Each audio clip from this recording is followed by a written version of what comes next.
Jammu, and today we have with us Professor M.T. Arvind, who is the Chief Innovation Officer at IIT Jammu. And I want to tell you that they're recording this video at 11 in the night. All right. So, sir, welcome to our podcast. Thank you. It's a great pleasure having you here. So, to begin with, we would like you to tell us about your education. Okay. Pretty mundane question, right? So, like everybody else, it's all peer pressure, right? You're studying with your friends, and all my friends, those days the options were very limited. So you thought that unless you become an engineer or a doctor, you don't get a job. So then I seemed pretty clear that I don't want to do biology. So I didn't buy a textbook in my first standard. So I didn't want to study biology. I didn't want to become a doctor. So then most of my friends applied for engineering. I also applied for engineering. Then like my dad asked me, why did you want to become an engineer? I said, I don't know. My friends are all applied, so I'm also applying. So I applied and I did my electronics and communication engineering. And then I somehow thought that why take a job right now? Because anyway, job you will do all your life. So let's continue studying. So I applied and I got into ISC for MTech in electrical engineering. And interestingly, I also got into IIT Bombay for microelectronics. But then I thought, let us stay home closer, right? Why go to all the way to IIT? Because I'm from Bangalore. Mm-hmm. Then I continued, I did my master's in electrical engineering. Then I again continued for PhD. I did it in what we used to call stochastic control, adaptive control, and neural networks, which we more call as AI and machine learning. So that was my education. That's a pretty fancy term for AI and ML. And since by public standard you studied till you were grey and old or something like that. 30. Okay. I had, and courtesy my genetics, I was graying right in my high school. Right? Okay. So after your education, what all did you pursue? So again, after my education, somehow I was not keen on getting into academics, which is most PhDs used to do that, but some of us would go into corporate world. So I joined a company called Saskin, which the work was very interesting because we were designing, in those days, the broadband modems that you see were very new. So we were designing those and that was very exciting. And eventually, like, you move into a managerial business development kind of position. So I was running the team and I did it for about 10 years. And then at the end of 10 years, I kind of said that, okay, I had enough of corporate work. I want to start something on that.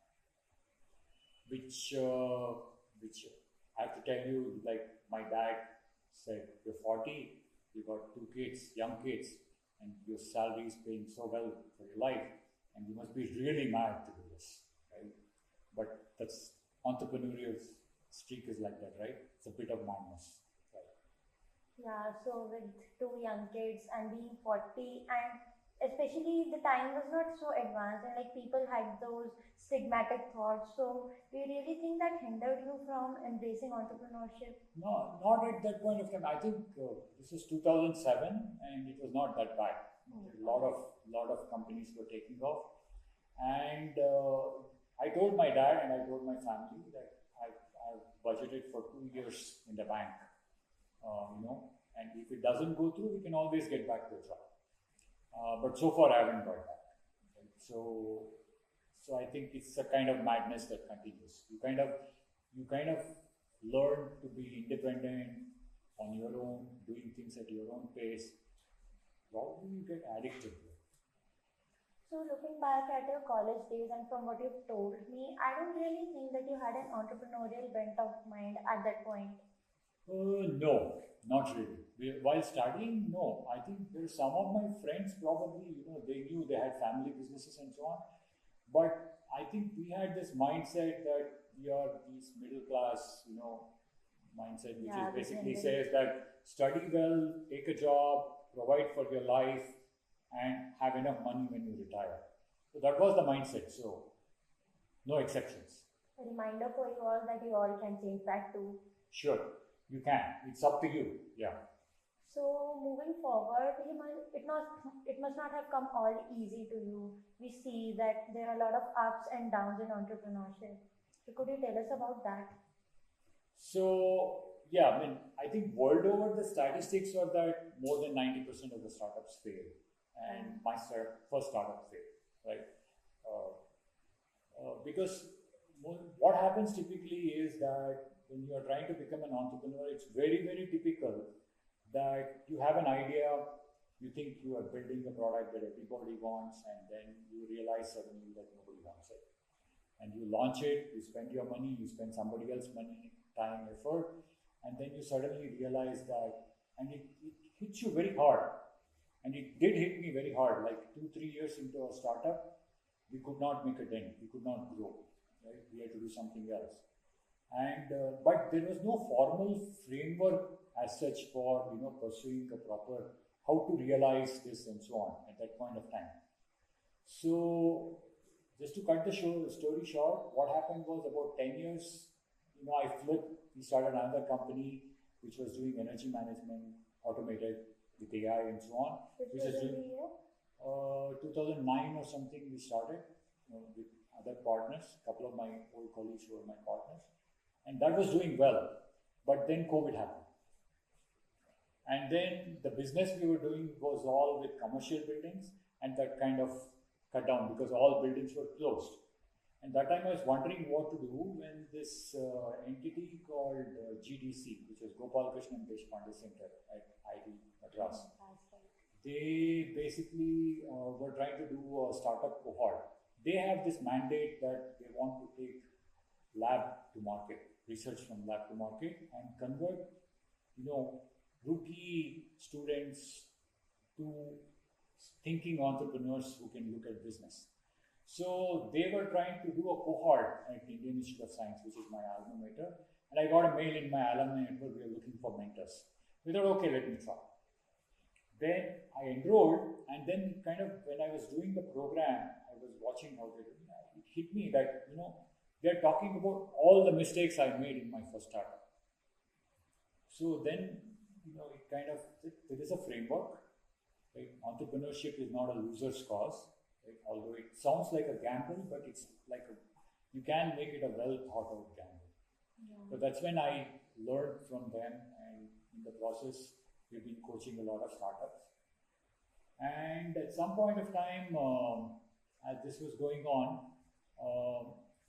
there's a group of education institutions in Bangalore called Ramaya Group. They had started an incubator, startup funding an incubator with their own money, private money, which is very rare in India, right? Everybody is used to throwing government's money on startups. So they were looking for mentors, and the founders were friends of mine. They asked me if I can be a mentor. So I started mentoring those startups. Then that was happening. Then I started running Evolute. We have about 20 companies which we have invested in. And then coincidentally, IIT Jammu happened. Right? So it was that, the director, Professor Manoj Gaur, and I happened to be classmates in our MTech. Okay. So, and there was some project here of cooling innovation. So somehow we got in touch with each other, and he gave me an opportunity to come here and interact with people. And then we started thinking about how to make this ecosystem more startup friendly, entrepreneur friendly. So that's how this idea of how to take the entrepreneurship began.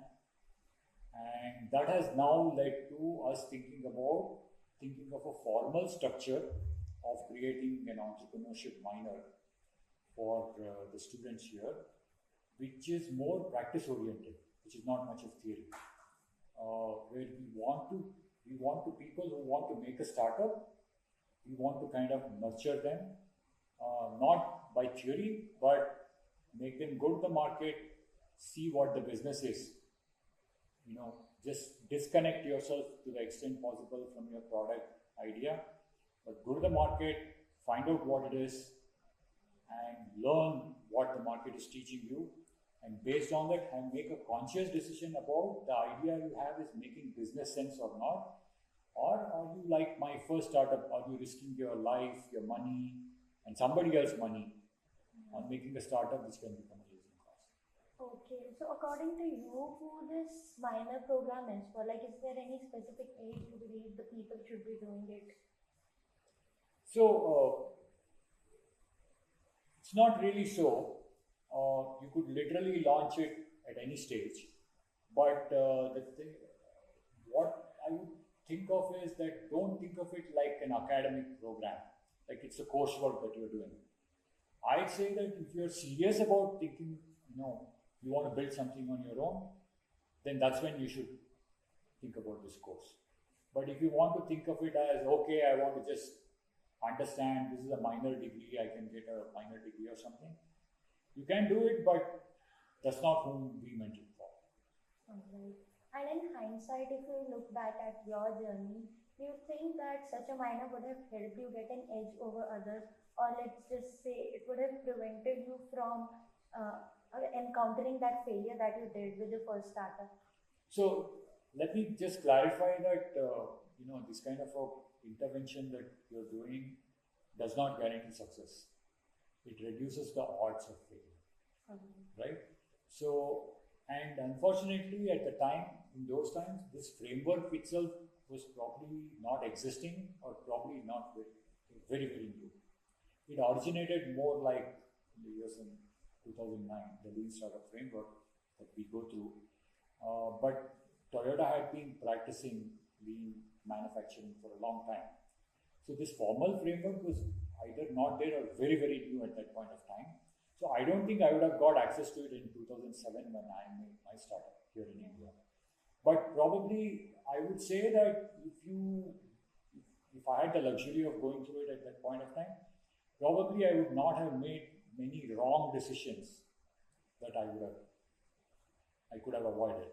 But having said that, again, we say in GDC, in the entrepreneurship parlance, that it's okay to make mistakes.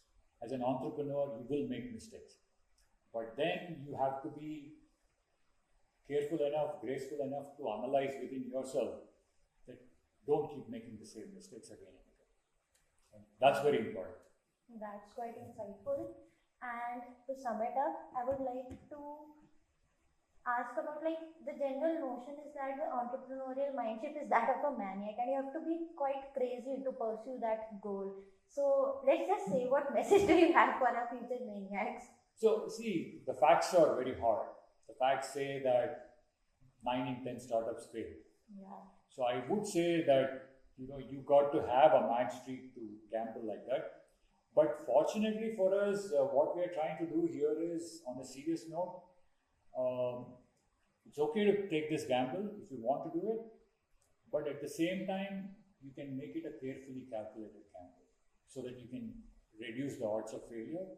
And I think in the present context where the country wants to be a $1 trillion economy very quickly and all that cannot happen unless more people try to become job givers than job seekers. Because job givers can only grow very linearly. But startups are the ones that suddenly come out of the blue and then grow like exponentially and leapfrog the economy. So the match streak is required. Yeah. So it is a match streak, but it's a good match streak to have, provided it's kind of structured, and that's what we're trying to do. Okay, and to add on to that, we know that our parents, they just want us to have a job and not look for it and hunt for it in a later stage of life. So what message would you like to give to the parents of those people who would be embracing this? So I would say this, but once upon a time, or probably even recently, some of the parents think that they don't want to look at their children fail in their mindset. And to them, it looks like if you make a startup and if it doesn't succeed, my child has failed. And then they think there's a stigma attached to them. I don't think anybody cares these days. I don't think the children care either, right? So it's like you try many things in life. Some work, some don't work. This is something you could try too. And there's nothing wrong. As a youngster, you invest a few years in this, but you learn it well. And at some point of time, you think this is not for me. You can always quit and go back to something. There's so many choices now. When I was young, we had very limited choices. But these days, there's a lot of choices in life to make a living, right? So I don't think it's that risky anymore. All right. And any advice for the engineers who are going to be entrepreneurs? Nothing much. I think, whatever you'd like to do, you want to become an entrepreneur, you're welcome, but make it a choice. Think about it as something that you would wholeheartedly want to do and work consciously at reducing the odds of risk. That's all I can say. All right. Thank you so much.